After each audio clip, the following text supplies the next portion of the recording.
Welcome back to the show. And for anybody that may have caught my wrap up of the New York Comic Con, um, this is an extended interview with the creative team behind the last Wardens. And so I'm just going to bring them in, let them reintroduce themselves, and we'll find out more about them and the book without a bunch of background noise.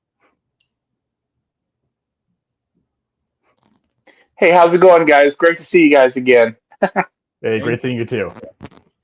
Did you guys survive New York Comic Con? I think so. Yeah. I mean, we seem to still be around, so I guess we're alive technically. Well, I hope you guys had a great time, and I want to thank you again for taking, the few minutes we had there, right in front of the Mad Cave booth to, just do a quick one-off, which we kind of hammered out over email the day of. You have no idea. We were running from another meeting in order to meet you at the booth, and we basically had to go through the main entrance to Javits, and we were just crowd surfing. At some point, we lost each other and just reconverged in the same place. It was I haven't had to sift through a crowd in that way since an Iron Maiden concert 10 years ago. So that was refreshing. I know. I kind of wish I had new parkour or something like that to kind of get there faster. Something. Oh, yeah, time to learn. Come on, catch up. Well, before we get started talking about the book, why don't you guys take some time and tell a little bit about yourselves uh, as creators, your creative journey, and your journey as a comic book reader. Like, do you remember maybe the first book you read, or maybe the one that kind of piqued your interest? It's a great question. Elliot, go ahead. Yeah. Okay. So I'll just start off with the comic one because that's fresh in my mind. I've been a comic fan my entire life, but growing up in the '90s, the one that kind of I remember the most clearly getting into actually starting to get into arcs was the Spider-Man clone saga, which no hatred for that, right? Like everyone loves that arc, famously Critically acclaimed. We've all been there. It was actually really hilarious for me to finally see Ben Reilly in the most recent Spider-Verse thing. I was just like, that's so 90s, hilarious. But yeah, that's when obviously big DC Marvel fan for as long as I can remember. Also got really into Bio Booster Armor Guyver when I was young too. So grew up, wanted to go into comics, but decided to go into animation instead. I'm actually here in Bob's Burgers, working as a storyboard artist right now. I've been working alongside Amit for a decade plus. Oh my god, yeah, it's gonna be a decade soon. Yeah, right. It feels like forever. But it's been great. I think our sensibilities definitely mesh well together. Our visions tend to align a lot, so it works out great, especially with Wardens. He's able to put up with my shit, so that's hey, awesome. same. What's the phrase? It's double-edged sword or whatever. Mutual detente, putting up with each other's shit. Pretty much, like any partnership. But yeah, I think if you want to get into the history of it, we started working together at Starburns originally on HBO's Animals, and then he brought me in to work on what was possibly the best show ever for us. In terms of work experience, maybe, but not in terms of anything else. Yeah, well said. Camp WWE for Stupid Buddy, and that's when we really started deciding to work together and started developing things together, which has been kind of really fun. We were in this weird little cabin in a giant garage, weirdly enough, like a Home Depot mini cabin and a giant animation garage. They just threw us in there. The luxury of working in Hollywood. Yeah, right. That's the second animation garage I've worked in my career, by the way. Me too. Animax, right? Well, Cosmic Toast. Cosmic Toast. There you go. Junior stuff. Right. But like I said, we've been working together, moved on to Bob's, and we have a bunch of titles all coming out pretty soon, which is very exciting. You wanna? All right. I can do my own introduction. Mine is not as clean. So I'll start with the same structure. I didn't grow up in the States. I grew up in Tel Aviv, Israel, and I immigrated to the States in like 2010. So growing up, much like Elliot and much like anybody who was or is a 2D artist, we kind of all started from comics. Getting American comics, that was extremely difficult at the time. But I was one of the few people who would take, the bus 40 minutes to the center of town for the one store that might have a few issues of Uncanny X-Men and same Spider-Man freaking Clone Saga. And that was a big introduction. Like, it started with local artists, then it went into, again, Marvel and DC and whatever was imported in. Early on, I was also a big fan of Asterix, which is funny because I have a whole thing with history, as you know, like you're aware of, like my work on Eden Frost beforehand, and even like the historical elements in Last Wardens. Like it's a hobby of mine, and it's a point of interest that's close to my heart. And Asterix was one of my first introductions as a really good representation of history, but without making the history the story. And now we're actually working on a book with Paper Cuts, who are the American licensor for essentially like all the Asterix comics. So whenever we're in the booth and all the Paper Cut stuff are there, I'm like, so I was a big fan of that. And we did have that growing up because Asterix was translated to so many languages, whereas the Spider-Man, X-Men, all the Marvel stuff did not. So a lot of my English really came from pop culture exposure, like consuming American pop culture, video games, animation, yada, yada. So much the same kind of journey. You start from like, hey, I want to do my own comics. Then you find film, then you find animation, then you kind of roll into that. When I moved to the States, I was already an animator. That's how, like, I came here to do my master's originally, and then moved to LA. That's when me and Elliot started working together. My career path took me on a slightly different journey. When we started working together on developing our own things, I was already writing a lot and pitching shows to TV networks, to game publishers. Like, I've kind of dabbled in all mediums throughout my career, whether it's comics, video games, technology, and TV, obviously. And animation was my main practice for the first half of my career. The second one is where things got different because I leaned harder into the game side of things. Ended up running a startup for 4.5 years, like a venture-backed startup, developing our own technology within media. And that changed my framework and kind of practice forever. That was like the second phase of my career, as more of a new media and software designer, creative director for, again, big brands. So it was all WB Games, Lionsgate, Roblox, yada, yada. Company was acquired in 2021. So I worked as a creative director at that point for the company that bought us. And in 2021, once, like I was out of the startup realm and into more like a 9-to-5, me and Elliot got back to it because just the bandwidth was there again. And that's when we took the shift of like, hey, why don't we try something a little bit different? And we went and started developing comic books.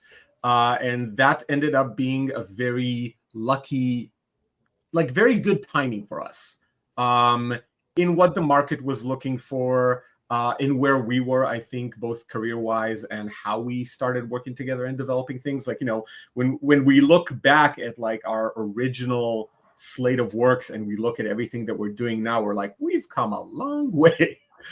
So I think at the moment we started doing that, we were really starting to see, I guess, our prime in terms of just quality, how we present ourselves, how we develop these ideas. And it ended up leading to just a whole bunch of deals for originals with both humanoids, with Mad Cave. Last Wardens is the first title that we've worked on together that came out. It's not the first one that we've started working on, because our titles with humanoids, we've actually started them in like 2021, right? The first one of those graphic novels is coming out next year, like 2025. And the one after, and a year after that, the second book. But we've actually started working on those books long before we started working with Mad Cave. So it just ended up kind of being reversed in terms of timeline. I had my first, let's say, venture into being a published writer in comic books with Eden Frost, with Mad Cave, before Last Wardens came out. And that was a good experience because it also taught me through that journey, like, this is what we're going to have to do once we, move on to this phase and Last Wardens comes out. And that ended up being very fortunate, not just in, establishing me and us kind of navigating the space a little bit wiser than I would have. I had to figure out everything kind of on the go going in. And it also allowed us to start looking for different opportunities that really leverage our kind of extensive cross-media experience. Again, when you talk about like dealing with different mediums, film, audio, comic books, games, yada, yada. So we basically went ahead with Last Wardens and decided, hey, the comic book series is the first entry point for this franchise that we're trying to build. But when we construct stories, we never think of them as, exclusive to a certain medium, because it's not in our nature. It's not been our career, and it's not been our journey as consumers. We're both big video game fans. I mean, we're both big video game fans. We're big pop culture fans across the board, and we consume media in a variety of mediums, and we wanted to do it ourselves as well, because that's what we grew up on, right? Like, whether they were crappy or good, we all grew up on a lot of licensed games that we wished would be better. And, nowadays we actually have those, right? Like the PlayStation, the Insomniac PlayStation Spider-Man games are kind of a fantasy come true that we've all, when we were kids, that's what we were imagining. And now we actually get to experience that. And when you develop your own concepts, your own worlds, your own franchises, for us, that's a big thing that we also wanted. We wanted to explore everything all at once. And with Last Wardens, we kind of decided to just do it, like explore it all at once. And we leveraged a lot of our knowledge, skills, and network to see if opportunities were there. And once again, timing ended up being on our side. Our experience ended up being on our side. And we ended up with, at this point, 2 different adaptations for Last Wardens. And adaptations, I'm going to say that loosely, because they are their own products that live in the world of the Last Wardens. But for all intents and purposes, they are essentially a branch out, a different form of telling the story in a different medium that really fits in that medium and leverages everything it has to offer. One of these products is an audio drama, like a 6-episode audio drama with Encyclopocalypse Publications, and a tabletop RPG with Studio Far Horizons. So we got to work with external partners who basically wanted to take this property and work with us on making a separate product that fits the medium and the field that they're in. And that's been kind of an amazing experience. So March 11th, mark the dates. That's the day that the Last Wardens trade paperback comes out to market from Mad Cave, as well as the first episode of the audio drama from Encyclopocalypse that's going to be available on Audible, Spotify, and pretty much every audio network available right now, and through their website. And the tabletop RPG, which is going to be both physically in stores and available online. And even now you can download a big free preview version, like 45 pages. Like, they're putting in the work into this one. So it's available right now on their website, the lastwardensgame.com or on studiofarhorizons.com. And we have a lot more titles coming between now and 2027. So that's the introduction. So, kind of give us like the layout of the Last Wardens, and it's inspiration, where it pulls inspiration from for you guys. Oh wow, yeah. So I think this is kind of weirdly divided, because it's kind of both of our on the history front. Obviously, that's Amit's territory. With this being a time period piece, was both inspired by his love of history, but also kind of a really interesting solve for a storytelling element to the Last Wardens. We quickly realized early in development that, with the kind of big bombastic things that happen in this world, like anyone with a cell phone could take a photo of it and then suddenly, oh, hey, this exists. which is a big problem with the ongoing mysteries and other elements that we have in the story that we hope to and will include actually, going forward. So that was an interesting solve. But once that like clicked into place, everything else started clicking into place as well. It really influenced some of the main characters by quite a lot. Some of it spawned the main character. So, and just to kind of establish a baseline for anybody listening who isn't familiar with The Last Wardens, it tells the story of Danielle Pryer, who lives in this like shitty small town of Bleakwood, Oregon in 1975, as Elliot was saying, period piece. And she lives with an alcoholic father. They're extremely poor. Her brother basically went MIA in the Vietnam War, and now she's the only one essentially being the adult in the house. And all she cares about at that point is like, I'm just waiting for my brother to come back, but I'm accepting that maybe he will never show up. Maybe it's time to move on and, admit failure on this front and move on with my life. And then all of a sudden, her brother Bruce surprisingly shows up after 2 years of being missing in action. And he shows up a little bit different. And without spoiling too much, he brings something back with him that has changed him. And that something is now taking over the entire town and growing to the point where it's going to be a threat to humanity as a whole if nobody stops it. Now, Danny has to deal with that, trying to save her brother. But in addition, he is being chased by another group who is trying to stop whatever is happening to him and has been chasing him for the last 2 years, a group called the Last Wardens, who are this team of paranormal misfits who can barely work together as a team. And Danny has to essentially juggle this like fine line between I want to save the world and I want to save my brother. Are they my friends? Are they my enemies? Like, she's going to have to make a lot of very hard choices. It's a supernatural horror series. We have like 6 issues coming out with Mad Cave issue 5 is coming out tomorrow. And issue 6 in January, and then the trade paperback in March 11th for this volume. It's a very emotional story. It's very, very violent. It has a grindhouse feel, but very modern storytelling. It's not, we don't do violence for exploitation. Like, when it happens, we make it count. And it does have also a certain over-the-top cynical sense of humor that's somewhat like The Boys adjacent. Like, you'll see a lot of touches where it takes itself very seriously, but at some things it allows itself to go big and funny and grandiose and a little bit lighter. So it likes to just like mix genres and play with tone a lot. Elliot, anything to add? Your inspirations for the horror stuff. Yeah, I mean that's kind of the meat and potatoes of it for me. Yeah, I've always been a big horror fan. Like 80s, 70s, the whole 9 yards. So being able to kind of incorporate, and also we'll circle back to this in a hot second, but also a big D&D fan, which is something like you'll see like the inspirations for some of the characters are clearly like inspired by magic items from that game and the monsters from that game. Also, other inspirations like like I mentioned, Bio Booster Armor Guyver. There's some clear Zoinoid references in there. Mm-hmm.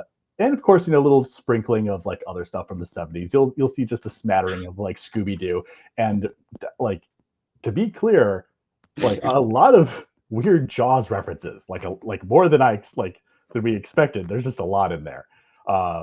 So hey, oodles of Jaws references, because that's probably one of the most quotable movies ever made. It's a love letter to a lot of different things. It is. Mm-hmm. It is.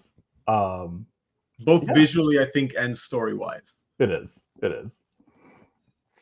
Now, are you guys, and forgive me, are you guys also doing the art for this, or do you have somebody working with you?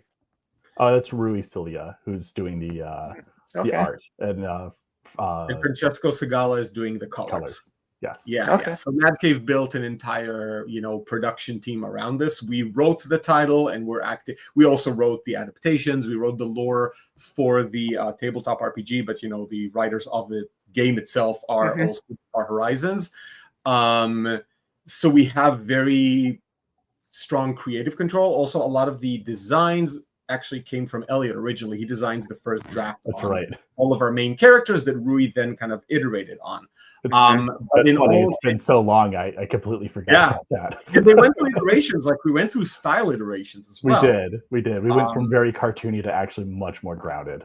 Yeah, and that's what ended up landing. So the franchise itself went through a lot of different stages of evolution. Like we kept iterating on it until it kind of reached what was market ready, right? Like what was the sellable version of it.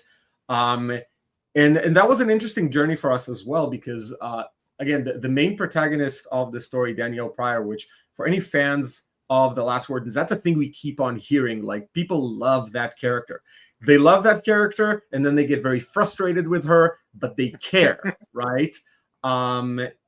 And that was A, both validating, but B, kind of interesting, because she wasn't part of The Last Wardens as a story and as a narrative world up until almost the last version that we did. She did not exist. And now she's such a dominant force in the story.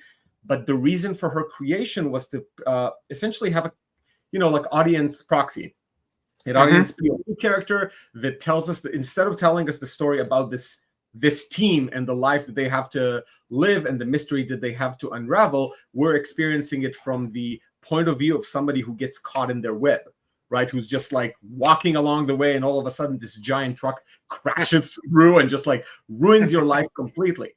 So she came from there, but she just became such a dominant part that people had a really hard time imagining how Last Wardens would look like without her, right? Which is the thing that up until the point where we made this last version, that's the only version we were familiar with. So that's also been a very like fun journey for us as creators to just see that unfold. And is there a character that either of you have kind of attached to? Maybe a secondary character that, Oh man, it's got to be Worm, right? Like, I know for me, definitely, my personality, I feel like, is somewhere on the spectrum between like Worm and Riddle. For good and bad, honestly. Worm swears like a sailor. He tends to be very aggressive, very, very blunt, very straightforward. He's not gentle, but in the end, he will be the first to take a hit for somebody else and, like take the first swing, but usually for a good reason. And Riddle is just very, very cartoonishly grandiose, which is also something I'm kind of known for. Being a little bit colorful, being a little bit of a big personality that also likes a little bit of theatrics, while also being an introvert by nature. So that's where I personally kind of fit on the Warden spectrum. Yeah, I kind of have to agree with that on my side as well. Yeah. So does your experience in animation and stuff like that, how did that influence, if any, your writing process or your creating of a story? That's a great question. I mean, growing up, kind of what I would consider to be the golden age of like 2D animation with animated series, the like introduction of like anime kind of coming to the States in a more prominent way. Man, like I feel like seeing the highs and pitfalls of like where a story can go in that medium has definitely affected it and inspired it. It is interesting though, like working with Amit, I feel like we both, because very like similar background in that regard in terms of coming from animation to story writing. So I feel like just kind of looking at the tropes and seeing how story arcs kind of like rise and fall and kind of adding our own twist and kind of our own perspective to it. I would say it's inspired, but not necessarily like, I don't know. I think I view everything, like from my perspective, I view everything as very technical. Just that's how I think, and that's how I'm very like construction oriented or structure oriented. I think a lot of the skills we just end up putting into practice in ways that some of them are very expected and some of them are more tied to our own initiatives that we wanted to pursue with this venture. And I'll get specific. Like when you're dealing with just the process itself of working with a comic book publisher, just art direction, the fact that we're both artists means that not only can we speak the language and kind of understand scope of giving one request versus another, but also the ability to redline, to provide actual like drawing. No, I don't want it like this. Here is what I actually want. That's something that we always get to do with whatever publisher we work, because we're also artists, right? The ability to be very specific about our visual references. Sometimes we'll do it in advance. Like there's already going to be a sketch ready for them, so that even if they do their own take, they can see where we're going. So we bring a lot of techniques from our direction, right, that we're used to just on a daily basis. Then world building as well, because we have these art decks that we create well beforehand, and we have another title coming up where I think we spent quite a long time building that world kind of from the ground up on a with the technology and how it works in this like this wild world. And there's a lot of like little things where it's like, well, if this exists, then obviously you have to. I think we created schematics for like the in terms of like tiers, like how it works. Costume design, everything. Like I remember going through all of that. Being able to visualize things is a pretty big advantage. Being able to, experience with presenting, just pitching things and presenting in a way that is very different from how it's done, I feel, in comic books. We bring that expertise from all other fields, and I can tell you it's a mishmash, right? Like pitching to venture capital investors is one thing, and it's terrible. But I've done that.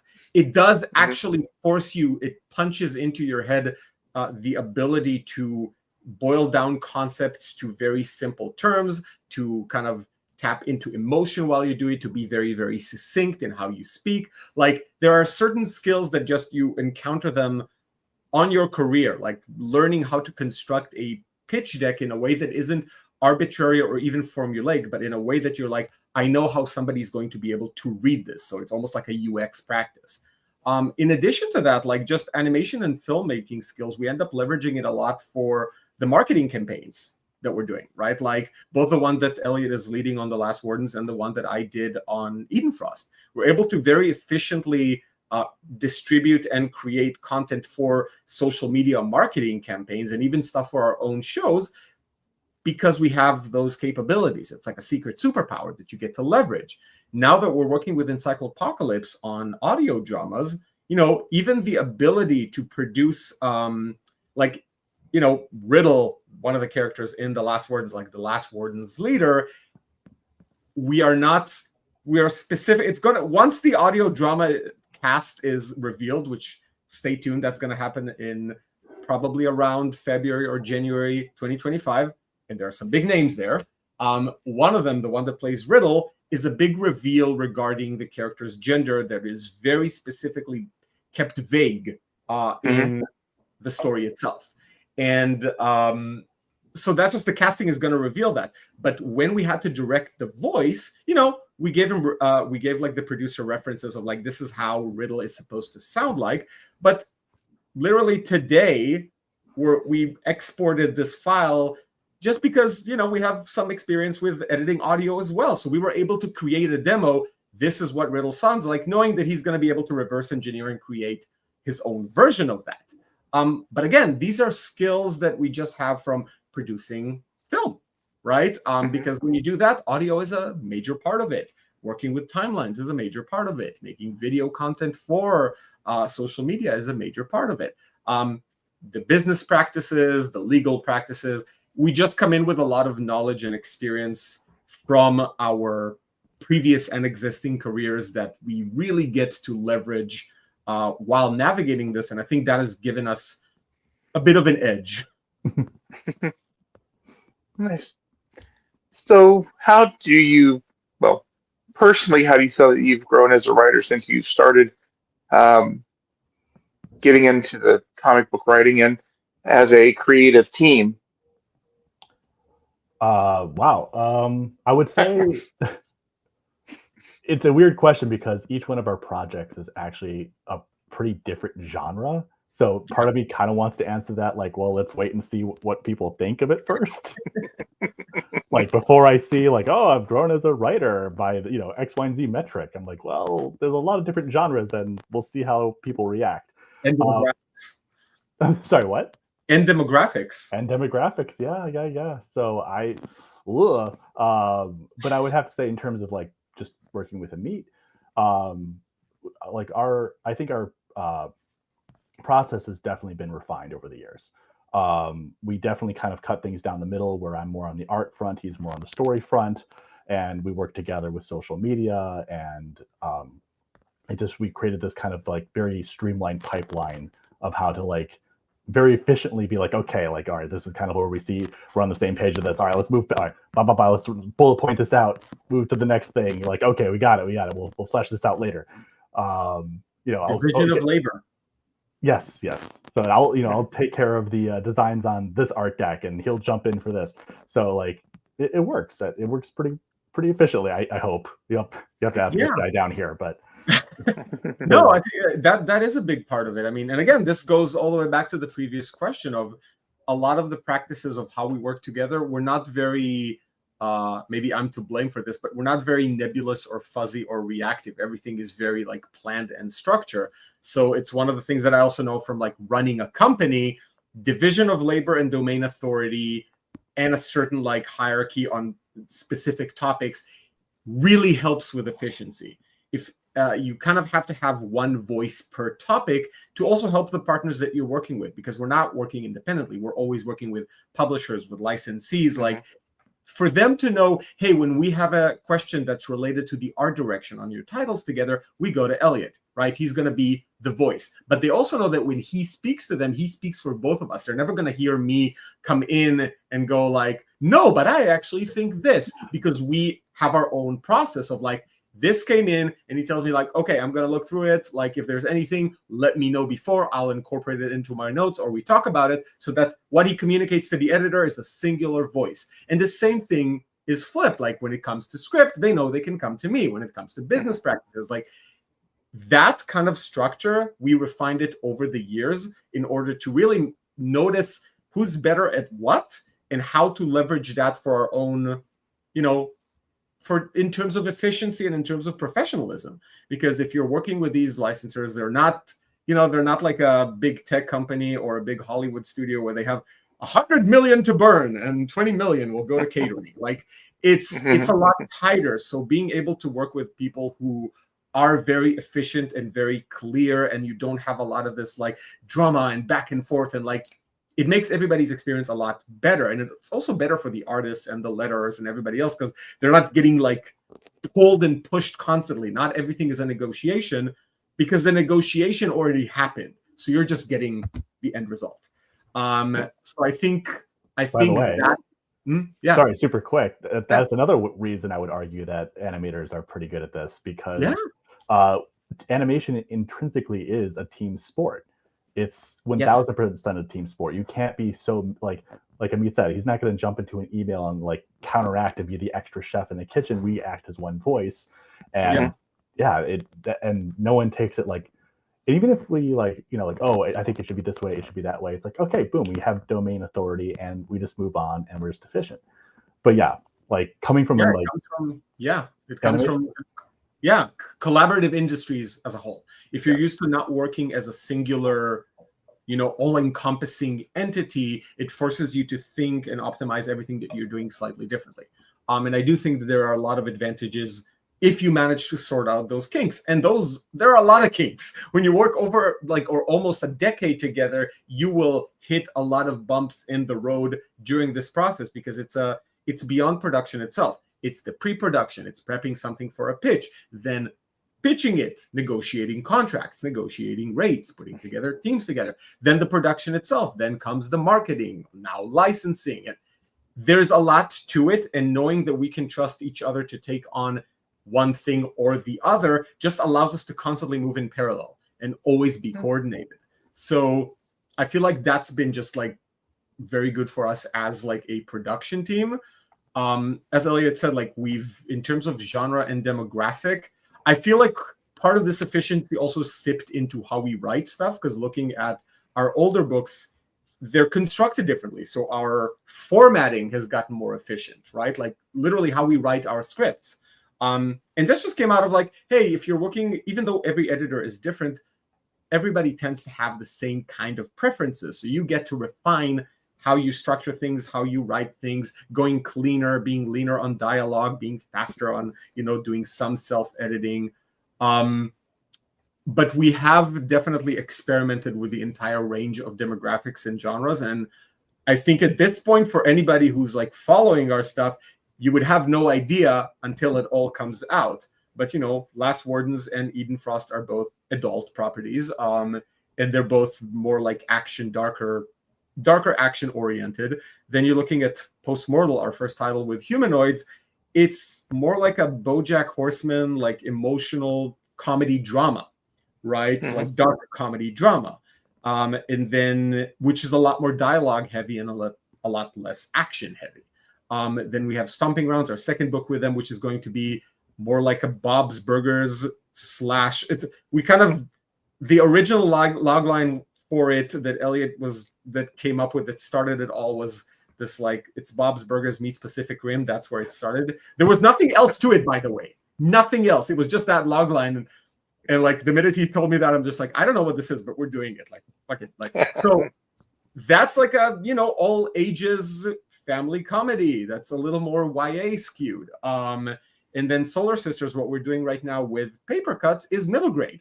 And it's sci-fi. So it's really all across the board, but it's going to come out gradually. So I think for readers, it's going to be a very interesting journey that they get to experience in some ways in reverse or like out of sync. So, so for somebody reading them, I was like, oh, they started with all this dark side, but look at all this wholesomeness that came out later in life. And no, we started there. Look at us getting bitter and cynical. But I do think that our writing style and a lot of our techniques have definitely evolved, and our interest in different topics and how we tackle them also has become deeper. And I like the fact that we explore every we don't kind of like develop one technique and just apply it to like, not if this is a hammer, not everything is a nail. We kind of have to look at every book and every project as its own thing and go, what's the best technique or what's the best methodology to use here? Which is why visually, all of our output is going to look really different. Like every book is going to look so significantly different from each other, and also going to be written differently. Like Solar Sisters is middle grade, so it's a lot more visual, about a lot lower on dialogue, a lot more visual gags. Like, but it's all very intentional to the point where in our documentation, we actually write a guide that the editor gets to see that cements these are the pillars of what this book is going to be like. So we have to adhere to that, and everything that we write, we always have to look back. No, we said we're not doing these kinds of things. So we do that for almost every piece that we write. So yeah, we're nuts. So is Last Wardens, is it hopefully an ongoing, or is it a more finite type of story that you're trying to tell? That's a great question. Because go ahead. Yeah. Now I can give the general philosophy. Yeah. Like one of the reasons that we wanted to pursue all these adaptations wasn't just, hey, we want to experiment with different verticals and trying different mediums to tell stories within this world. It's also to open it up to different audiences and increase our chances of being able to continue it, because the way we wrote Last Wardens is to be serialized. That's not true to everything that we write, but Wardens is built to be serialized. Which medium is the one that's going to last the longest or take, the longest route or have the most like continuation? No ability to predict that, right? Not at this point in time. But that is definitely our goal. It's continuation. The Volume 1 trade paperback closes the first story arc, but opens it up for like, hey, let's see what happens next. The audio drama actually follows the same story, but in a very, very different way. So it is an adaptation, but it's when I say it's an adaptation, take it somewhat loosely, because it does do a few things that force us to tell the same story in a very different way. So fans of the comic listening to the audio drama are going to get a lot of completely original content that's going to reframe how they think about the comic that they just read. Because that's, and you know, for newcomers, it'll just be like, this is really cool. If they go to the comic, they'll go, oh, this is different. Now I come in knowing certain things that this character doesn't even know. But with all of these mediums, we don't know what's going to hit the hardest or what we're going to continue pursuing. Ideally, you continue in all directions. But realistically, we'll see which one leads and where we put the most energy next.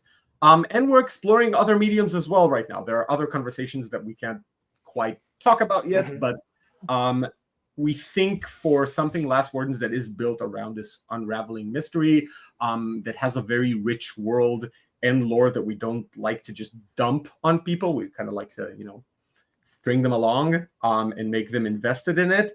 Our hope is that we get to continue expanding it. And right now there's good reason to think we know some things that we can't say yet. There's good reasons to think that we would be able to do that. And that's our hope. Stay tuned for announcements in February. Is all I can say. Well, after those announcements, we'll have to have you back. Absolutely. Definitely. We'll have a lot to say. So, kind of as we kind of wrap things up here, if you want to give one final, is there anything that maybe, you know, we didn't talk about that you want to mention, or and you know, give a final pitch for the book? And I mean, just sorry, really quick. I would love to, like, once again, the audio drama, lots to announce, but not quite yet. The tabletop RPG, I do want to like get into just for a hot second, because I've gone through the rules. I'm a big D&D fan, obviously, and the tabletop RPG engine that it's being inspired by is the Year Zero engine, but they do a lot with it. I've gone through those rules and they are so fun. I devoured them. It's so cool, and it fits our lore perfectly, like so perfectly. And like in the way that the trade paperback, you're kind of following along with Danny in the mystery of what's going on. What's cool about the tabletop RPG is you're almost just given the lore dump from the get-go. So you get a lot from just being like, oh, so this is the world, and we get to just make my character in it. Like, it's great. So sorry, just like I'm just so impressed by it. It's so cool. So sorry to nerd out. LastWardensGame.com. Yes, go there and you can download about 45 pages of the free preview. They just updated it recently, and then on March 11th, the limited edition, like the proper game, is going to all come out. But check it out, especially if you're a fan of the ongoing comic series. A lot of the questions you may have right now, you'll find some answers there. So it's definitely worth checking out. So that's a good shout out for like something that you can already look into now. Obviously the audio drama, the trade paperback, look out for that. You know, Last Words is still running, and issue 6 is going to hit stores in January, and issue 5 tomorrow. The series is a blast, so go check it out. You can buy it on Mad Cave Studios store, on Amazon, through your local comic book shop, Global Comics. It's everywhere. Pay attention next year to Postmortal from Humanoids Publishing. They've already soft announced it, but there's going to be a lot more coming once we have like a concrete date, probably late 2025 for that book to come out. It's going to be something really special. So I encourage people to look it up. They have like a page already on Backer Kit. It's worth looking into. And to definitely follow us on social media. We're kind of on everything: Blue Sky, Instagram, Twitter. The marketing campaigns that we're doing are very cool just to like experience, because they're very, I think, out of the ordinary in this industry. And we will put a lot of our bigger announcements through our social media as well, aside from whatever press releases come out. So follow us. All right. Well, I want to thank you guys for taking the time this afternoon to sit down and chat. And do a longer form interview where we don't have people pushing and yelling and That's fair. Slightly less sweat. Yeah. yeah. Less having to run around to get to the right spot at the right time. And Yes. but thank you guys, and I just want to say I listen to a lot of audio books and audio stuff at work, and so I'm gonna have to check finish reading the series, and then because I love it when you get kind of the same story but from a certain point of view to steal a Star Wars phrase. Yeah. Oh, then you're gonna enjoy this. Yeah, Like, you get a lot. You get a lot. Well, thanks All for right. having me, so this was wonderful. Well, thanks again, and we'll definitely be in touch. Awesome. thank you, sir. All right.